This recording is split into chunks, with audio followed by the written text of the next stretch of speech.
Disaster may happen, but not now. Perhaps that was how most people felt just one day before the outbreak of the Second World War. Yet, as a form of self-protection, the human mind refuses to accept that catastrophe could strike at any moment.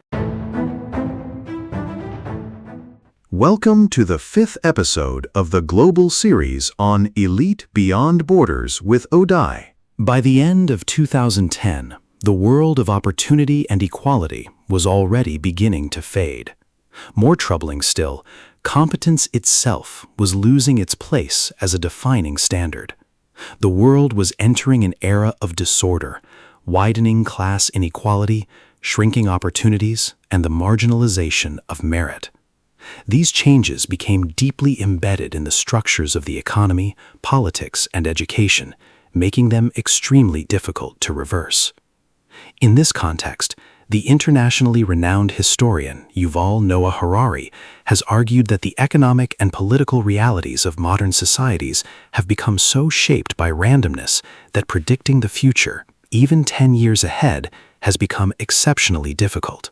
In this episode, however, we will swim against the current. We will attempt to outline the shape of the coming era by examining the forces that have been eroding the foundations of the global system since 2010, what has been built upon them, and where all of this may ultimately be heading.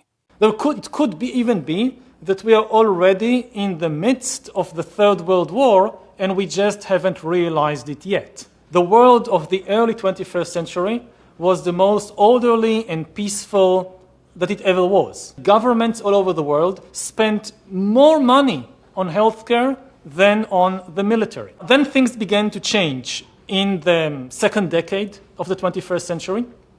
The global order was attacked from all sides, but those who attacked it did not offer any alternative. And when you destroy order without an alternative, what you get is chaos. And we are now in the third decade of the 21st century, seeing a sharp rise in the incidence of wars. Money increasingly goes to tanks and cyber weapons instead of to nurses and teachers. If you asked people, let's say in May 1941, they would not tell you that they are living in the midst of the Second World War. Yes, there is some war in Europe, there are some conflicts in Asia, but this is not the Second World War. Only with hindsight we understand it. The very forces that made the 20th century an age of merit, opportunity, and upward mobility would later become the entry point for developments that contributed to a new structure of disorder. One of the century's most significant achievements was the erosion of rigid class hierarchies and traditional structures of power. This transformation was particularly pronounced in democratic societies, where political systems allowed the composition of the ruling elite to change over time. Consider an immigrant from a remote village.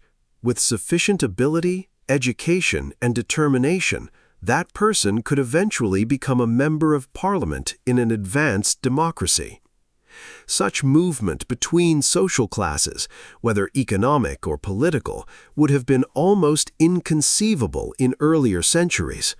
A person born into a peasant family was likely to remain in the same village and work the same land for the rest of their life, rarely imagining that an alternative path was even possible. The infrastructure of the 20th century changed this reality. The expansion of education, the revolution in transportation, and the emergence of new industries and professions created unprecedented possibilities for ordinary individuals. For the first time on such a broad scale, people were no longer entirely imprisoned by the circumstances of their birth. The ordinary person's desire to escape a predetermined fate and rise beyond the economic and social class into which they were born, combined with the technologies that made such movement possible, would eventually become one of the gateways to this new disorder. Before 2010, the public sphere was protected by formidable barriers. Becoming influential or widely recognized generally required exceptional creative work, whether in painting, acting, literature, music, academia, or science. Recognition was usually tied to distinctive achievements powerful enough to command public attention. The social media revolution shattered those barriers. In essence, those barriers had functioned as a standard of competence. Once they collapsed, the public sphere changed radically, not merely in scale, but in structure. What had once been largely reserved for people of proven ability, or more precisely for those among them who managed to gain access, became open to almost everyone. Everything should be equal. Everything should be equally distributed. We should strive for equity. It's like wrong, especially if you're a conservative. Wrong. What we want are just hierarchies of competence. Not everyone's a neurosurgeon. If your father has a brain tumor, you probably want a hierarchy of competence for neurosurgeons, so you can pick the one that's the best, so that he might not die. That's what a hierarchy of competence is for. For the postmodernists, there's no hierarchy that isn't based on power. Well, because they think the world runs on power, and that's why they're willing to use power to get what they want, because it's the only thing they believe in. But a valid hierarchy of competence, it's God, we need those things, man.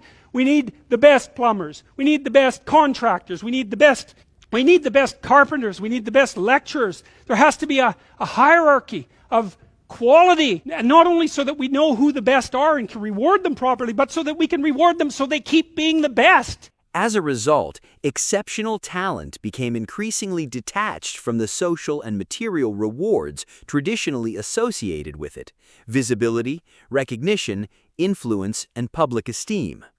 At the same time, there emerged a growing impulse to disregard qualifications and proven competence altogether.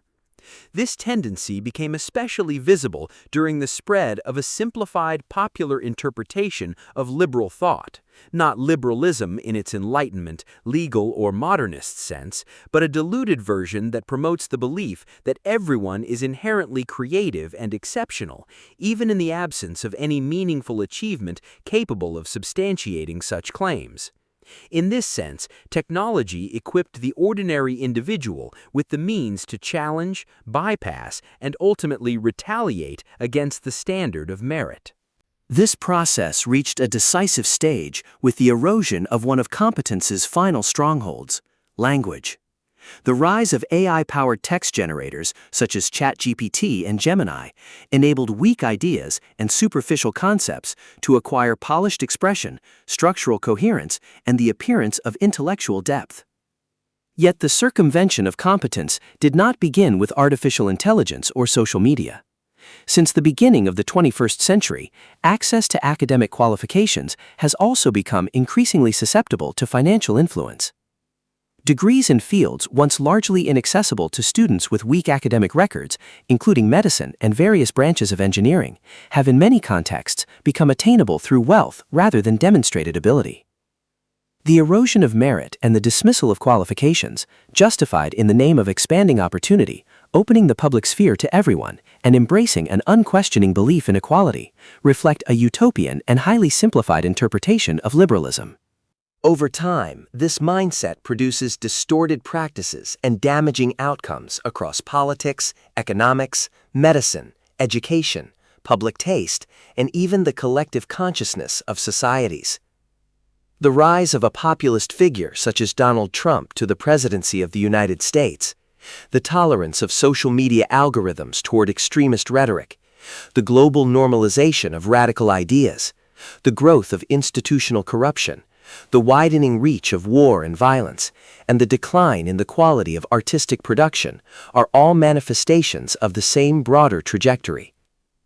Even if this trajectory does not ultimately lead to a major collapse of the international order, it is likely to produce a prolonged period of disorder, one capable of generating profound and far-reaching crises across the world. More troubling still, the underlying conditions that helped ignite the First and Second World Wars are beginning to reappear. Revolutionary technologies, such as artificial intelligence and advanced communications, are transforming the social, economic, and educational structures of societies worldwide at an alarming pace. Yet public policy and legal frameworks have failed to keep up with these changes, regulate them effectively, or guide their direction. A similar imbalance emerged in the early 20th century when new technologies rapidly expanded the military capabilities of states before an effective international legal order had been established to regulate relations between them or restrict the use of increasingly destructive weapons. Many of the institutions and legal safeguards that followed were developed only after the world had endured two catastrophic wars. This does not mean that the same catastrophic scenario will necessarily be repeated. However, the current direction of economic, political, and social developments, and their influence on the formation of public consciousness, suggests that the world is moving steadily towards a period of disorder. Its signs are already visible. They begin with moral confusion and the growing absence of any shared understanding of what is ethically acceptable. They extend to the increasing use of violence between states and the gradual decline of international diplomacy, particularly since 2020, as reflected in the Iranian-Israeli and Russian-Ukrainian conflicts and the deep international divisions surrounding them. At the same time, extremist rhetoric is becoming increasingly normalized, even within the mainstream public sphere, where such discourse was once largely considered unacceptable. This tolerance of declining standards of rational thought, combined with the normalization of extremism, is reinforced by an economic and technological system capable of giving such ideas a persuasive and appealing linguistic form, even when they remain hollow in substance. At the same time, poverty, unemployment, and economic inequality continue to rise across the world.